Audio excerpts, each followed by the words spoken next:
Hello dear friends, स्वागत है आप सभी का। हम पढ़ रहे थे विद्युत रसायन और विद्युत रसायन में हमने पिछले क्लास में फैराडे के नियम को अच्छे से जाना समझा। आज इसी कड़ी को आगे बढ़ाते हैं और आज हम स्टार्ट करेंगे एक बहुत ही बेसिक सा कॉन्सेप्ट, क्योंकि हमारा जो टारगेट है ना, हमारा अल्टीमेट टारगेट है कुलराश के नियम को पढ़ने का। और कुलराश के नियम को हम तब पढ़ पाएंगे जब आज का लेक्चर आपको अच्छे से क्लियर हो, क्योंकि इसमें बहुत से इंपॉर्टेंट कॉन्सेप्चुअल पॉइंट्स पे बातें होने वाली हैं, मतलब आधारभूत बातें होने वाली है।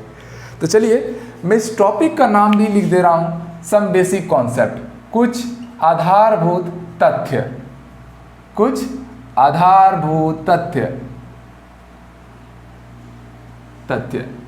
Some basic concept. अब बेसिक वर्ड बोलने से ना मैं एकदम बेसिक हो जाता हूँ। मैं चले जा रहा हूँ आज से 2 साल पहले क्लास 10th में। वो तो फिल्मों में देखिए ना, आज से 2 साल पहले, 10 साल बाद हीरो तुरंत बड़ा हो जाता है, छोटा हो जाता है, वही वाला हाल है। चलो 2 साल पहले अपने बचपने में लौट जाते हैं। आप चैप्टर क्या पढ़ रहे हैं? क्लास 10th में अब आप आ चुके हैं, ऐसा मानना ना। आप अभी जो चैप्टर पढ़ रहे थे ये था विद्युत रसायन, मतलब विद्युत ऊर्जा और रासायनिक ऊर्जा के बीच में आप संबंध पढ़ रहे हैं, उसी के विभिन्न प्रकार पढ़ रहे हैं सेलों के द्वारा। कभी गैल्वेनिक सेल आ रहा है, कभी विद्युत अपघटनी सेल आ रहा है, ये सब चीज़ें तो चल रही हैं। ठीक, ये टॉपिक विद्युत अपघटनी सेल के अंदर पढ़ रहे हैं। पर जब आप क्लास 10th में पहुंच गए हैं तो अब वहाँ पर आपने विद्युत पढ़ा था, इलेक्ट्रिसिटी। आवेशों के प्रवाह की दर को हम क्या कहते हैं? विद्युत धारा। और जब भी विद्युत नाम आता है तो एक वैज्ञानिक का नाम एकदम चीख के सबके सामने आता है, और वो था हमारा ओम का नियम। किसका नियम? ओम का नियम। हाँ जी, ओम जी ने क्या कहा था? तो ओम जी ने ये कहा था कि अगर आप किसी पदार्थ की ताप या जो भौतिक अवस्थाएं हैं जैसे सांद्रण, दाब, आयतन, अगर इनमें परिवर्तन नहीं करते, ठीक है, फिजिकल कंडीशन को सेम रखते हैं, उस समय जो आपका विभवांतर आता है, इलेक्ट्रिक पोटेंशियल आता है, वो विद्युत धारा के क्या आता था? अनुक्रमानुपाती आता था। याद आई बातें? ये जब इसीलिए आप ग्राफ भी कुछ ऐसा बनाते थे ना, V वर्सेस I का। V क्या है? वोल्टेज है, और I क्या है? करंट है। तो ये ग्राफ बना करता था। सारी बातें याद आ रही होंगी बचपन की। ठीक, तो मेरे प्यारे बच्चे, जब ये प्रोपोर्शनैलिटी सिंबल, समानुपाती जो सिंबल है, चिन्ह है, जो ये हटता था ना, तो यहाँ पर एक तुल्यांक के तौर पे कौन आता था? R आता था। और ये R क्या कहलाता था? प्रतिरोध कहलाता था। क्या कहलाता था? प्रतिरोध, मतलब कि रेजिस्टेंस। R क्या था? रेजिस्टेंस था। ये पूरी बातें आपको याद आ रही हैं। और प्रतिरोध क्या होता था? तो हमने एक लाइन में ये बात जाना था कि प्रतिरोध मतलब विद्युत धारा के मार्ग में रुकावट, विद्युत धारा के पथ में बाधा। फॉर एग्जाम्पल, मान लो विद्युत धारा एक ऐसी गाड़ी है जो 100 की स्पीड से जा रही है, नेशनल हाईवे पे दौड़ रही है, ठीक है, अपनी मस्ती में कुछ गाना लगा लिए हैं, फील कर रहे हैं, तू है कि नहीं वाला। अचानक से ब्रेकर्स आते हैं, तो जब ब्रेकर्स आते हैं तो ऑब्वियस सी बात है गाड़ी की स्पीड क्या होगी? कम की जाएगी। तो प्रतिरोध क्या होता है? प्रतिरोध ऐसे ऐसे सिंबल से रिप्रेजेंट किया जाता है। वो वही ब्रेकर का काम करता है जो विद्युत धारा के मार्ग में बाधा उत्पन्न करता है। क्लियर? अब यहां से ये तो आपने फॉर्मूला तो ले लिया प्रतिरोध का। अब ये जो 1 बटा प्रतिरोध होगा उसको आप लोग क्या नाम देने वाले हैं? 1 बटा प्रतिरोध जब आएगा तब हम इसको नाम पुकारेंगे चालकता। 1 बटा प्रतिरोध क्या है? चालकता। चलिए, इसकी हमको कोई जरूरत नहीं है। प्रतिरोध का एक जनरल फॉर्मूला और होता था बच्चों, आपने ये फॉर्मूला भी पढ़ा होगा कि R इक्वल टू होता था रो L बाई ए। R क्या होता था? रो L बाई ए। जहाँ रो जो था उसको हम पुकारते थे प्रतिरोधकता। क्या पुकारते थे? प्रतिरोधकता, रेजिस्टिविटी। अब भैया प्रतिरोध और प्रतिरोधकता में क्या अंतर है? तो याद रखिए, जैसे मान लीजिए एक इंसान होता है और उस इंसान का गुण होता है कि वो सुंदर दिखे, वो ईमानदार हो, वो सत्यपरक हो, ये उसकी क्या है? गुण है। ठीक है, तो वैसे ही प्रतिरोध के गुण को हम लोग क्या नाम देते हैं? प्रतिरोधकता। प्रतिरोध की प्रॉपर्टी क्या कहलाएगी? प्रतिरोधकता। तो उसको रेजिस्टिविटी बोलेंगे। L क्या है? तो भैया L लंबाई है, आपने कितनी लंबाई का वायर लिया है। और A क्या है? A है मेरे प्यारे बच्चों अनुप्रस्थ काट का क्षेत्रफल। ये क्या है? क्रॉस सेक्शनल एरिया, अनुप्रस्थ काट का क्षेत्रफल। देखो कुल क्षेत्रफल और अनुप्रस्थ काट का क्षेत्रफल अलग अलग होता है। जैसे मान लो मेरा ये जो मार्कर है ये कैसा दिख रहा है आपको? बेलनाकार दिख रहा है, सिलेंड्रिकल दिख रहा है। अगर मैं इसका कुल क्षेत्रफल निकालने आपसे बोलूँ ना तो आप बेलन के क्षेत्रफल का, बेलन के सतह के क्षेत्रफल का फॉर्मूला लगा के इसको निकालेंगे अगर इसकी लंबाई उम्बाई पता हो आपको तो। पर अगर मैं आपसे बोलूँ इसका अनुप्रस्थ काट का क्षेत्रफल लाइए तो आप इसको बीच से काटेंगे। अब स्वाभाविक सी बात है, इसको जब मैं काटूंगा तो ये कैसा दिखेगा? गोल दिखेगा। तो इसके अनुप्रस्थ काट के क्षेत्रफल में किसका फॉर्मूला लगेगा? वृत्त के क्षेत्रफल का फॉर्मूला लगेगा, क्योंकि वृत्ताकार दिख रहा है ना, ये देखो सामने से वृत्ताकार दिख रहा है। तो क्षेत्रफल और अनुप्रस्थ काट के क्षेत्रफल दो अलग अलग चीजें हैं। क्लियर? हमको मतलब है अनुप्रस्थ काट क्रॉस सेक्शनल एरिया से। आप यहां से नोटिस कीजिए, ये आपका आर का फॉर्मूला आया था। तो प्यारे बच्चे यहां से रो का जो फॉर्मूला आएगा, रो मतलब रोना नहीं, वो क्या आ जाएगा? वो आ जाएगा आर ए अपॉन में एल। ये है आपका प्रतिरोधकता का फॉर्मूला, प्रतिरोध के रूप में।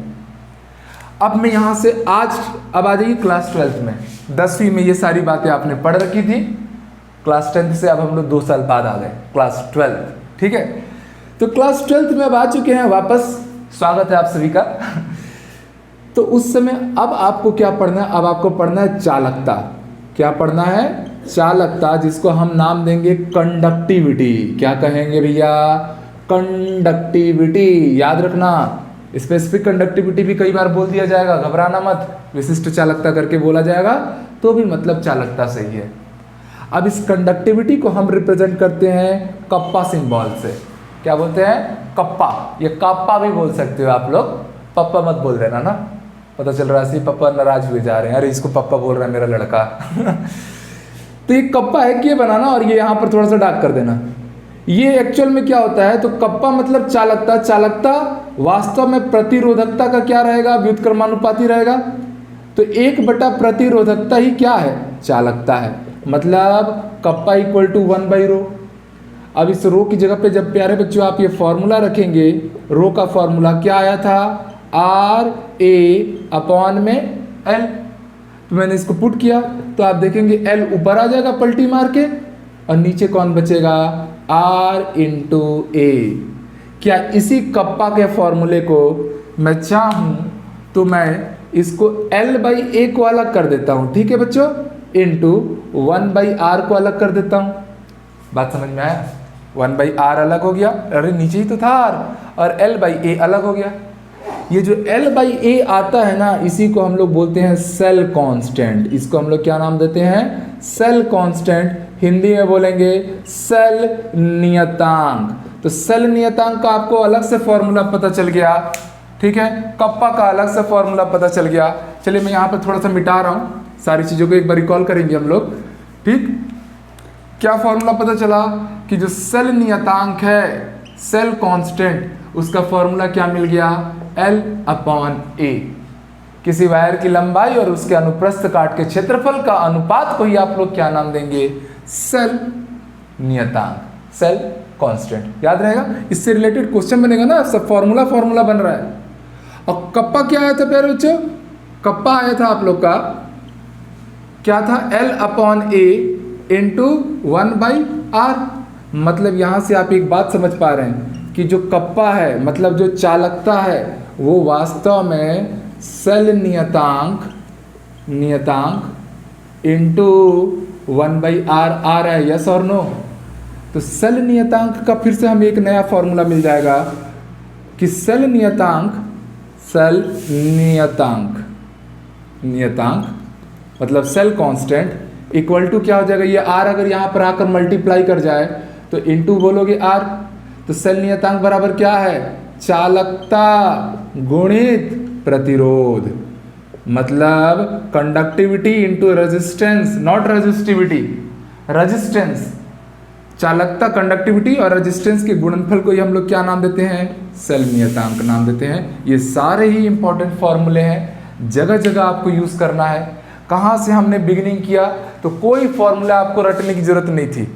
क्लास 10th का जो बेसिक सा ज्ञान है उसी को हमने रिकॉल किया और 2 साल बाद क्लास 12th में लाके उसको एग्जीक्यूट करके हमने इस बार चालकता का फॉर्मूला लाया। कितना लाया? तो चालकता is equals to LA/A into 1/R और cell constant equal to L/A। चलिए फॉर्मूले पूरे नोट कर लीजिए, फिर सवाल बनाएंगे तो खूब मजा आने वाला है। मिलके बनाना बहुत आसान होने वाला है। और ये टॉपिक समझ गए ना तो कोलराश का नियम ना चुटकियों में गायब। चलिए नोट कीजिए। अच्छा, ये जो सेल कांस्टेंट है ना, इसको एक सिंबल से रिप्रेजेंट करते हैं, वो है G स्ट्रिक सिंबल या G star symbol. Cell constant का भी अपना एक सिंबल है, जैसे जनरली हर कांस्टेंट का रहता है। बोल्ट्जमैन कांस्टेंट का रहता है, ग्रेविटेशनल कांस्टेंट का रहता है, ऐसे ही सेल कांस्टेंट का भी सिंबल था। कोई ज़्यादा सोचने जैसी बात नहीं है। G स्टार या G स्ट्रिक से आप लोग उसको रिप्रेजेंट करने वाले हैं। क्या आया था सेल नियतांक? तो कंडक्टिविटी इंटू रेजिस्टेंस, चालकता और प्रतिरोध के गुणनफल को ही हम लोग सेल नियतांक कहते हैं। ये बात तो समझ में आया। अब हमारा फोकस सेल नियतांक जान गए, अब फोकस किस पे है? चालकता पे। तो प्यारे बच्चों, यहाँ से आप एक नया शब्द समझिएगा, जो चालकता है, जो कंडक्टिविटी या कंडक्टेंस है, कंडक्टेंस, ये दो भागों में बटेगा। ये सामान्यतः कितनी भागों में बट जाएगा? ये दो भागों में बटेगा। पहला आप लोग का रहेगा, वो कहलाएगा मोलर चालकता। क्या नाम देंगे? मोलर चालकता। इंग्लिश में भी इसका नाम याद रखना, मोलर कंडक्टेंस बोलेंगे। मोलर इसको ही हिंदी इंग्लिश दोनों में सेम बोलते हैं, सेम लिखा गया था, कंडक्टेंस। और दूसरा आता है तुल्यांक चालकता।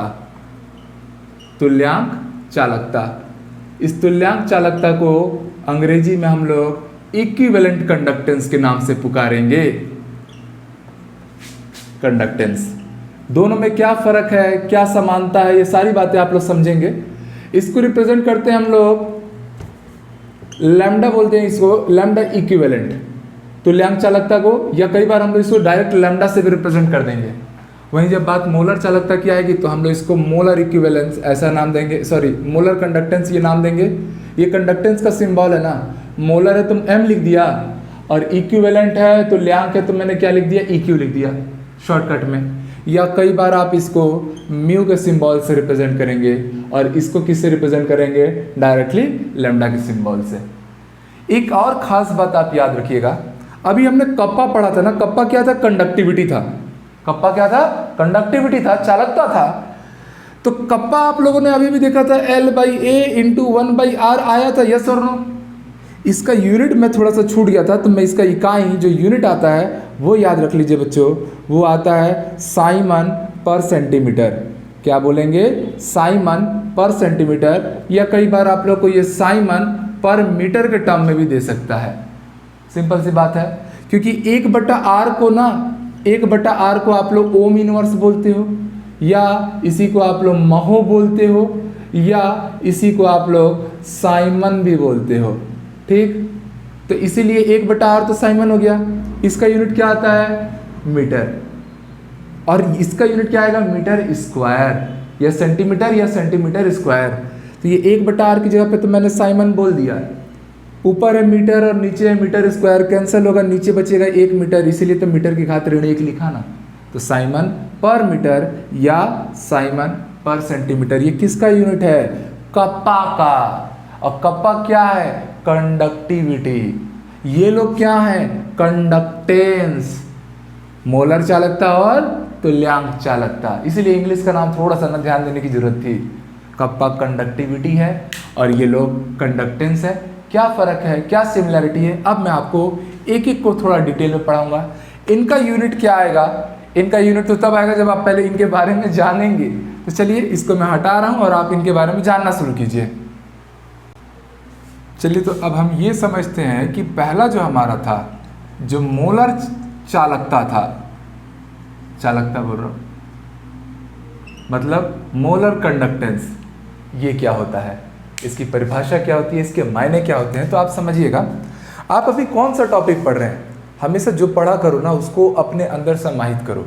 यानी कि सिलेबस कंप्लीट कर रहे हैं, फिर आगे पाठ, पीछे भैया सपाट, बाद में फिर एक समय बाद से लगता है अरे यार ये तो मैं पढ़ा था, ये तो मैं सारा भूल गया, ये क्यों हो रहा है मेरे साथ। ऐसा मेरे साथ ही क्यों होता है? इसी कन्फ्यूज़न में ज़िंदगी गुजर जाएगी। इसलिए बेहतर है जो पढ़ो ना, एक बार पढ़ो और उसको पूरा फील करके पढ़ो। ये चीज़ें हो रही हैं, ये टॉपिक हो रहा है, तो ये क्यों हो रहा है, पढ़ने की ज़रूरत क्या है इसको। ठीक है, पढ़ने की ज़रूरत तो जीवन में बहुत कुछ है और अलग अलग सब्जेक्ट पढ़ने हैं, पर इसको कैसे पढ़ना है। तो याद रखिए, आप चैप्टर जो अभी पढ़ रहे हैं ना, मैंने पहले ही बताया था, ये विद्युत रसायन का फेज़ 2 चल रहा है, जिसमें हम लोग विद्युत अपघटनी सेल के अंदर इस टॉपिक को पढ़ रहे हैं।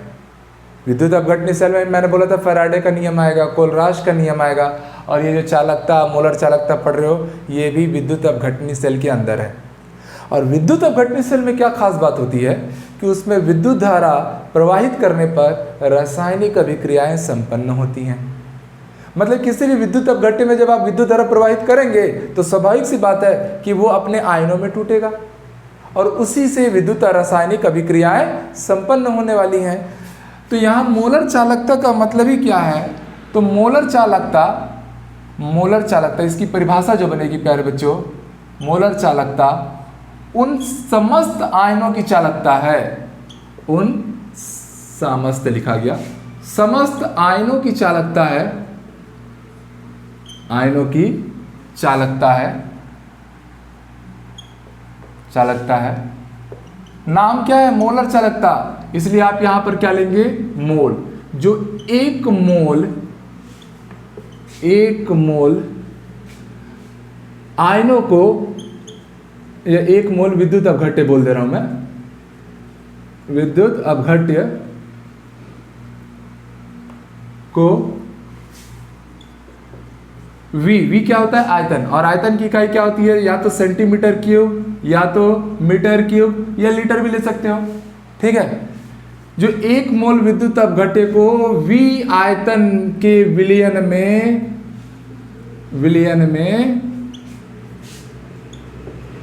विलय करने हेतु आवश्यक होता है, विलय करने हेतु आवश्यक होता है, उसी को आप उसका क्या नाम देते हैं? मोलर चालकता।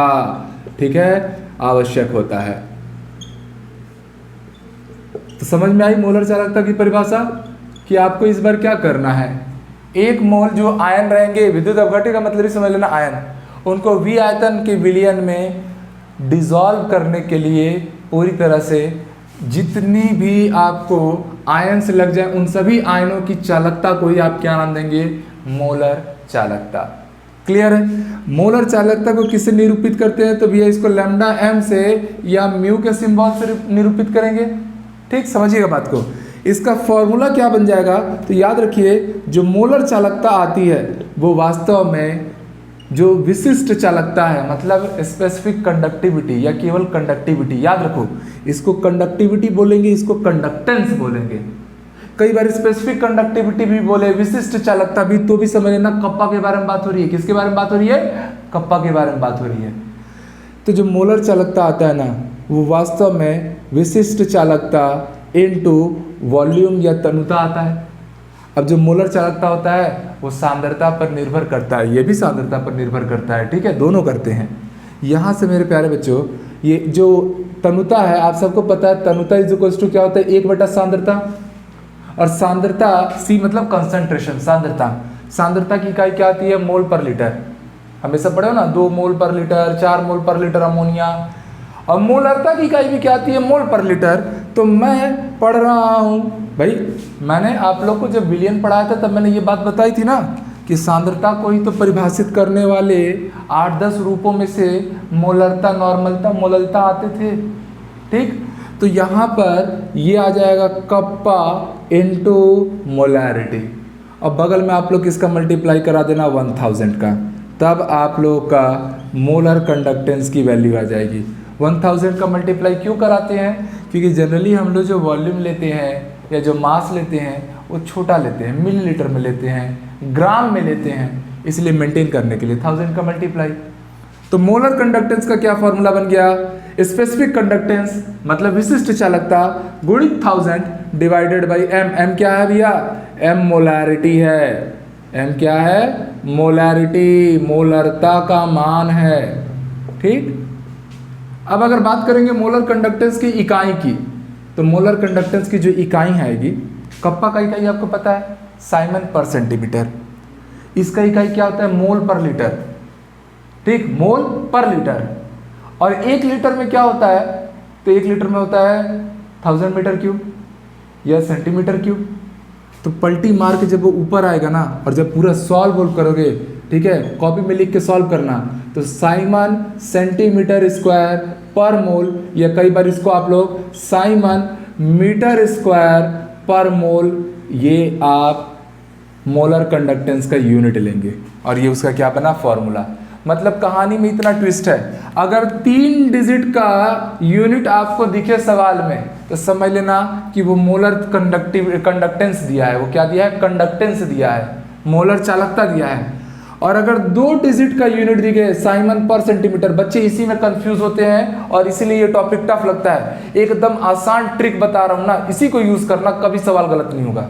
अगर 2 डिजिट का यूनिट है, साइमन पर सेंटीमीटर या साइमन पर मीटर, तो आप समझ लेना वो आपको स्पेसिफिक कंडक्टिविटी दिया है। वो किसका मान दिया है? कप्पा का मान दिया है। और अगर 3 डिजिट का यूनिट है तो आप लोग को कंडक्टेंस दिया है। तो ये था आप लोग का मोलर कंडक्टेंस। अब इसी को एक काम करेंगे, सारे फॉर्मूले को अब आप लोग को तो दोबारा लिखना पड़ेगा, मुझे नहीं लिखना पड़ेगा।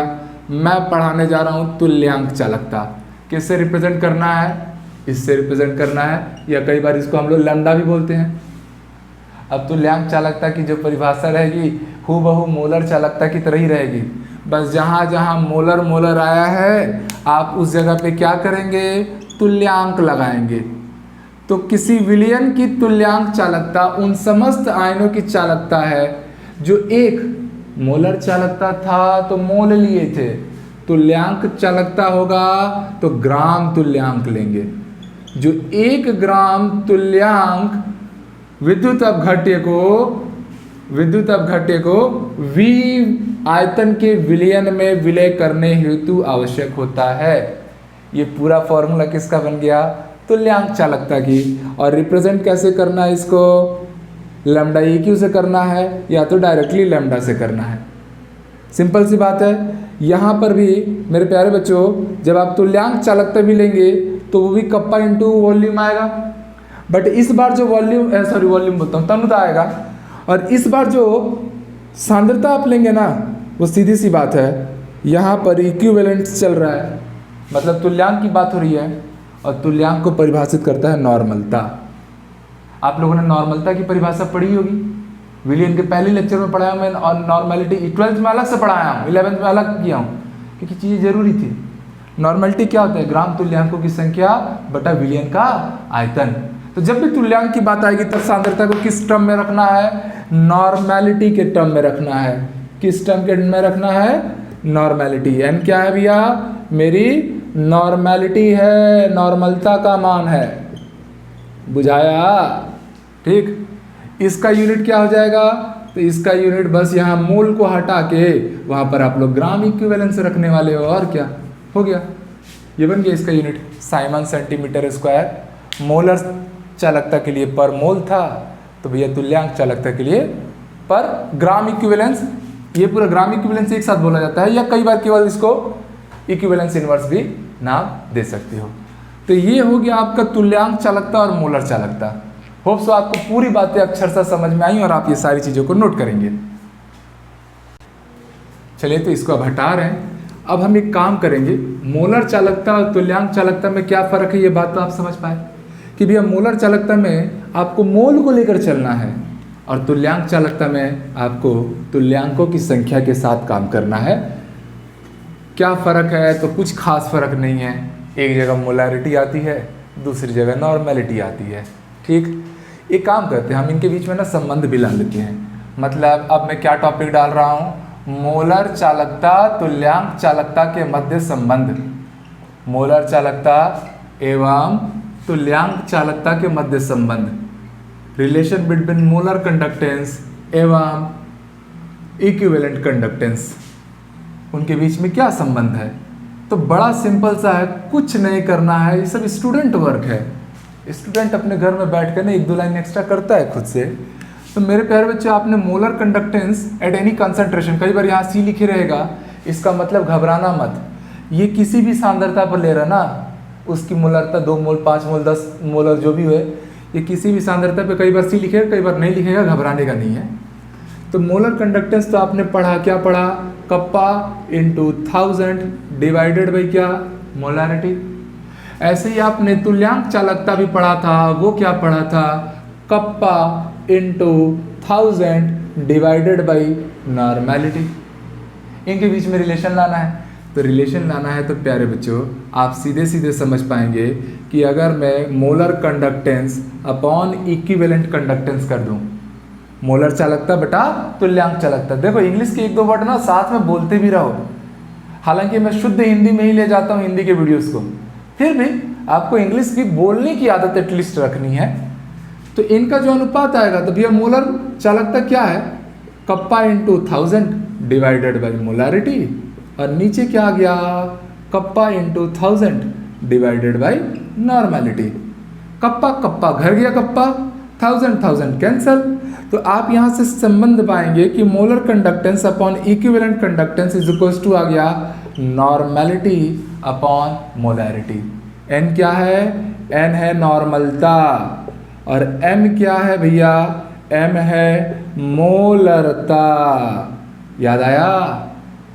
अब यहीं से आपको एक और संबंध पता होगा, मुझे याद आ रहा होगा कि जो नॉर्मलता और मोलरता के बीच का संबंध होता है, तो ये आप लोग को याद आ रहा होगा, नॉर्मलता is equal to n factor गुणित मोलरता। याद आया भैया, नॉर्मलता मोलरता में तो यही फर्क होता है, एन टाइम्स होता है। एन क्या होता है, कितने आयन निकले। जैसे मान लीजिए मैं आपसे बोल रहा हूँ कि मेरे पास CaCO3 है, इसकी नॉर्मलता कितनी है, तो आप बोलेंगे सर Ca+2, एन फैक्टर कितना है, सॉरी, तो आप ना धनावेशों की संख्या को गिन दो, एन फैक्टर कितना आया, 2 आया। मैंने आपसे बोला AlCl3, आप इसको ब्रेक करेंगे, Al+3 प्लस अब 3Cl-, इसके लिए एन फैक्टर कितना आएगा, जो धनावेश आएंगे वही एन फैक्टर आएगा। इसके लिए एन फैक्टर का मान 3 आया, इसके लिए 2 आया। मैं अगर बात करूंगा HCl की, किसकी बात कर रहा हूँ, HCl की, हाइड्रोक्लोरिक एसिड, ये H+ और Cl- में टूटा, इसका एन फैक्टर कितना आया, तो 1 आया। तो किसी भी आप लोग यौगिक को देखकर या विद्युत अपघट्य को देखकर आप तुरंत उसके एन फैक्टर का मान ला सकते हैं, बड़ा आसान सी बात है ये। तो आप यहां से ये फॉर्मूला रखिए ना कि molar conductance upon equivalent conductance, normality की जगह पे क्या लिख दिया, n into molarity divided by molarity, molarity molarity cancel. तो हमें फाइनली क्या मिला, मोलर चालकता और तुल्यांक चालकता का जो अनुपात आता है वो किसके इक्वल होता है, n के।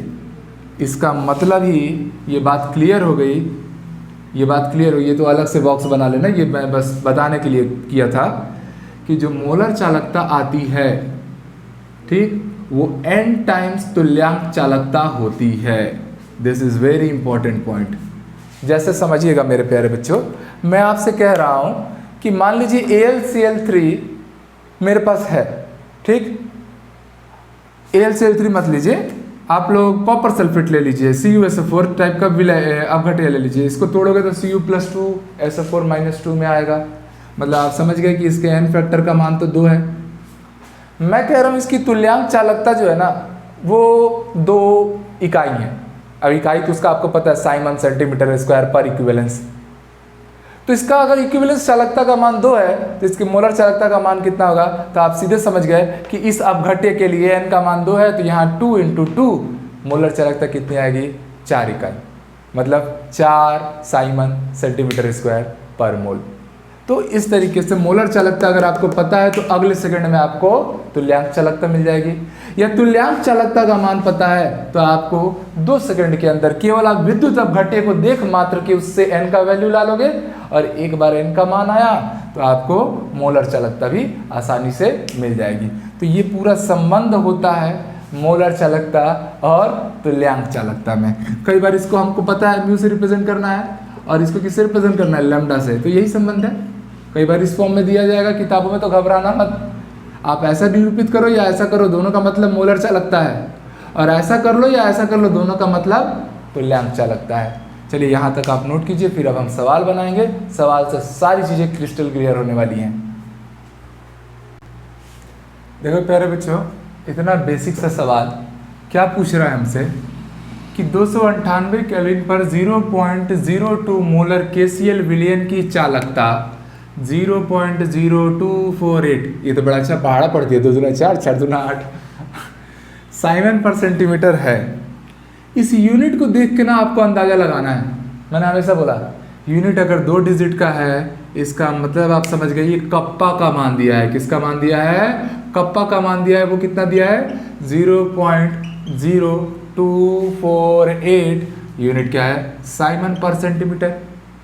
आपको मोलारिटी दी हुई है भैया, दी हुई ना 0.20 मोलर KCl। ठीक, आपसे क्या डिमांड कर रहा है? आपसे डिमांड कर रहा है मोलर कंसंट्रेशन, मोलर चालकता। तो भैया मोलर चालकता अननोन है, फॉर्मूले तो हमको पता है कि मोलर चालकता कुछ नहीं होता है, ये होता है कप्पा इंटू 1000 डिवाइडेड बाई मोलरता, मोलारिटी।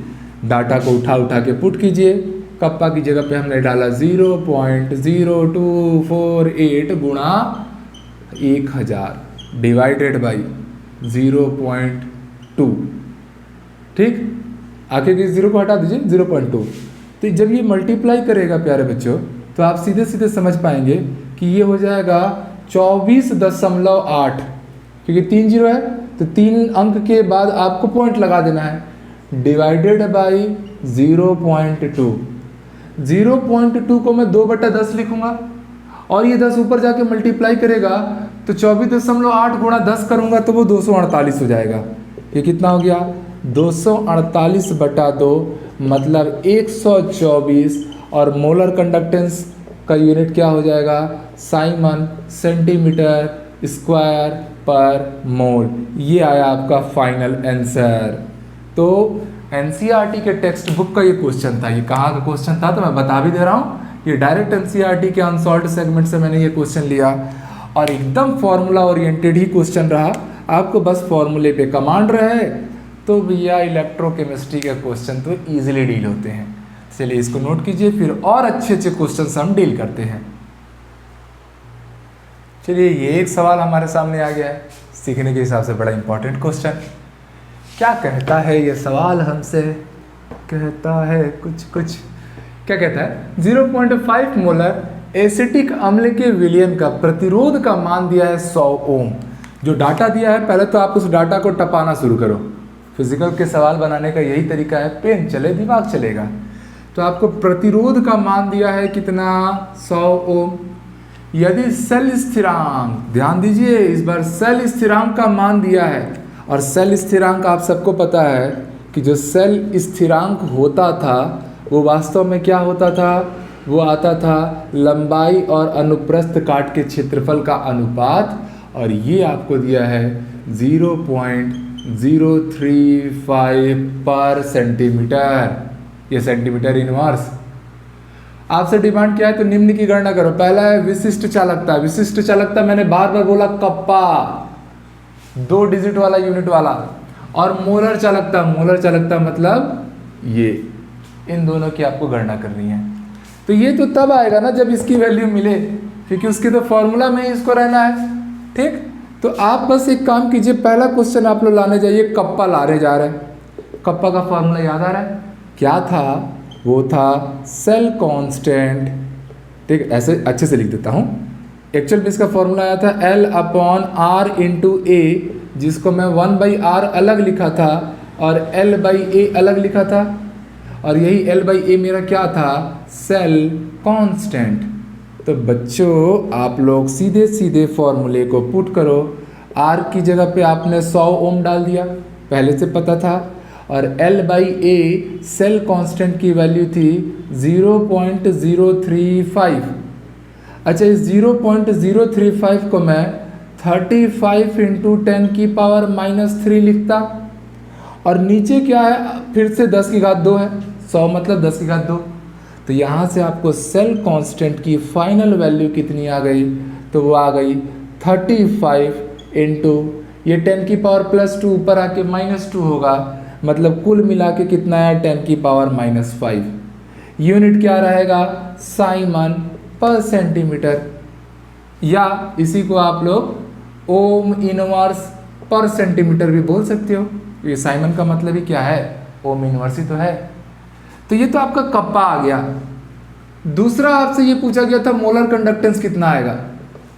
कप्पा आराम से समझ में आए, एकदम इजी चलता है ये चीज़ें, फॉर्मूला याद रहे, कहानी खत्म। मोलर कंडक्टेंस आप सबने पढ़ रखा है, इसका फॉर्मूला ही कप्पा से स्टार्ट होता है, तो कप्पा इंटू 1000 अपॉन मोलारिटी, ये हो गया आपका मोलर कंडक्टेंस, मोलर चालकता।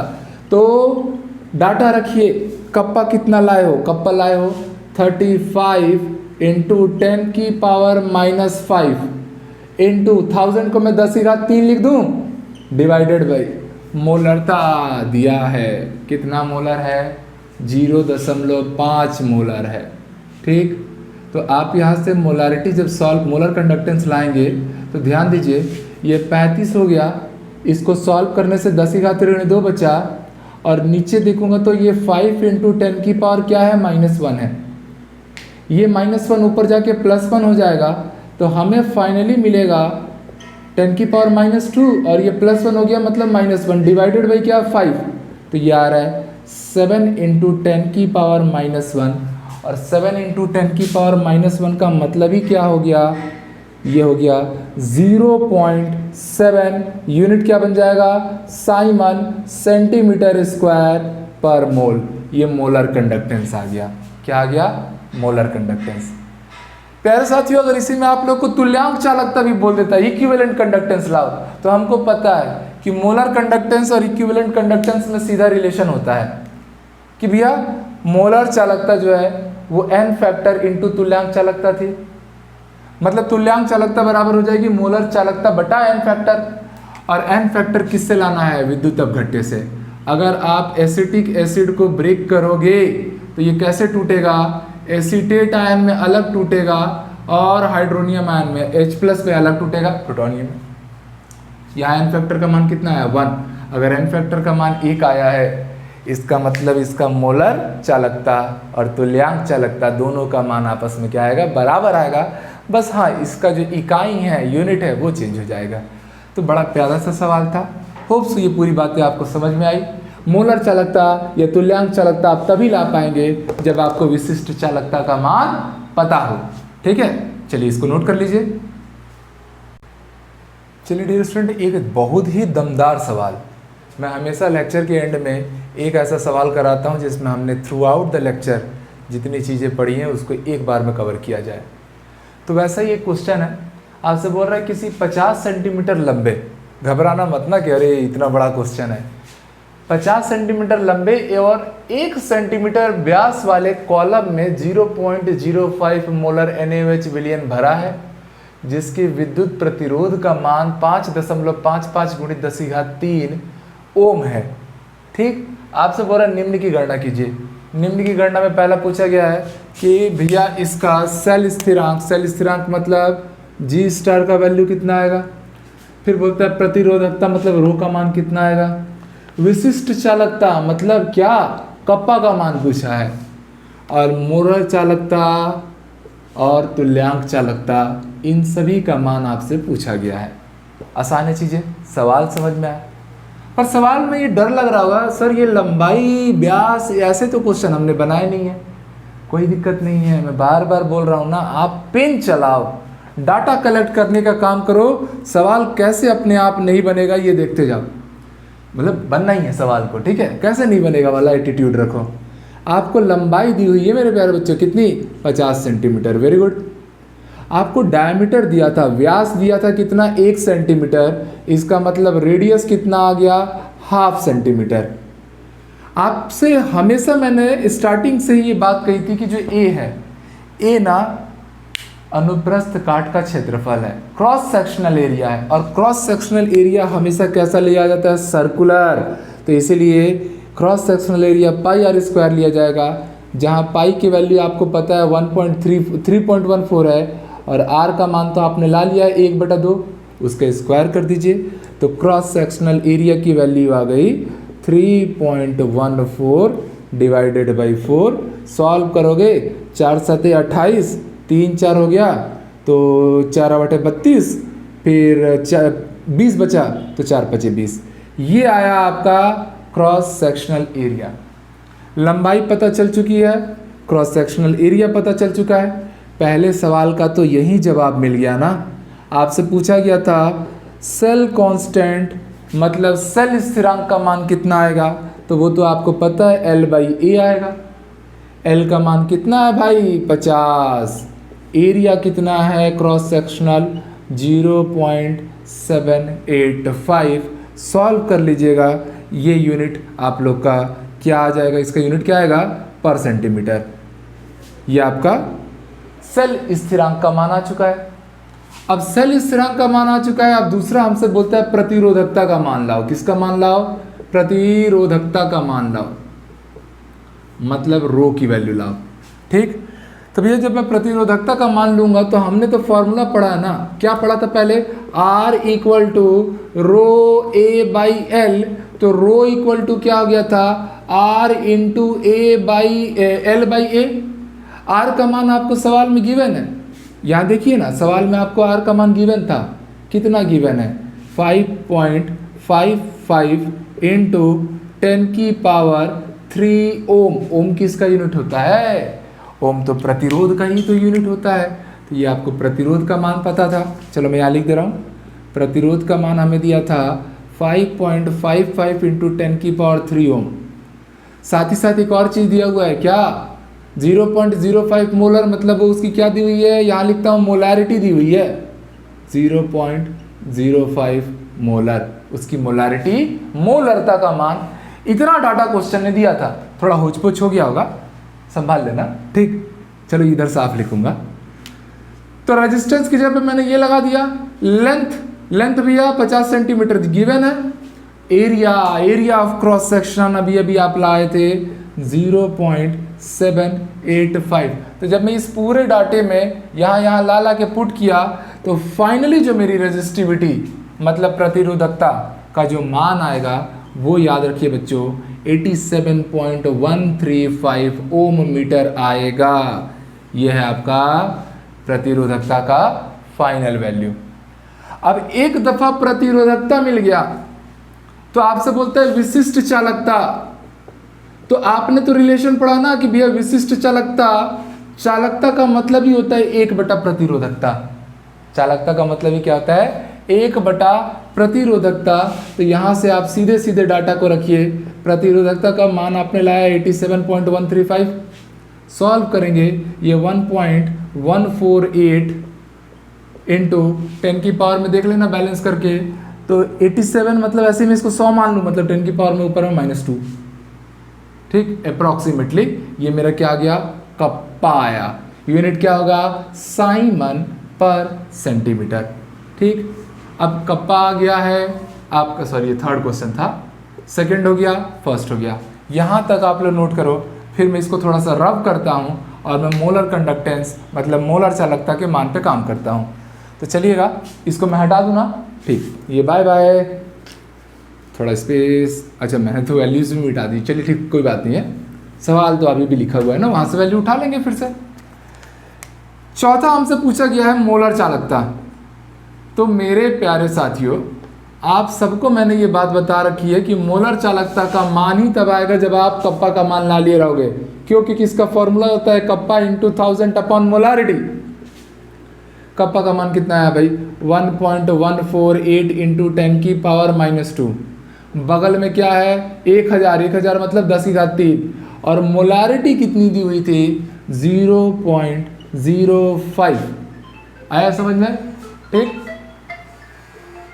एक इंपॉर्टेंट सा कॉल आ गया था। ठीक है, आगे बढ़ाते हैं इसको, सॉल्यूशन वाला पार्ट बस करना है।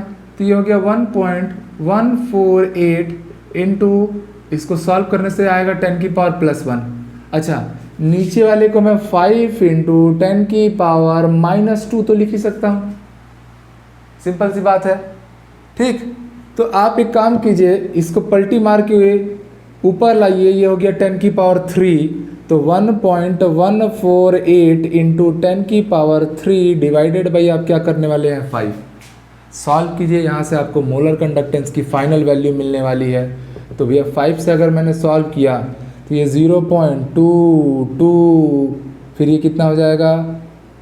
या एक काम करते हैं ना, एक काम करते हैं, रुकिएगा, मैं इसको और ज़्यादा आसान बना दे रहा हूँ।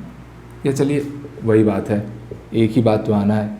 48 इंटू 10 की पावर क्या हो गया 3 डिवाइडेड बाई 5।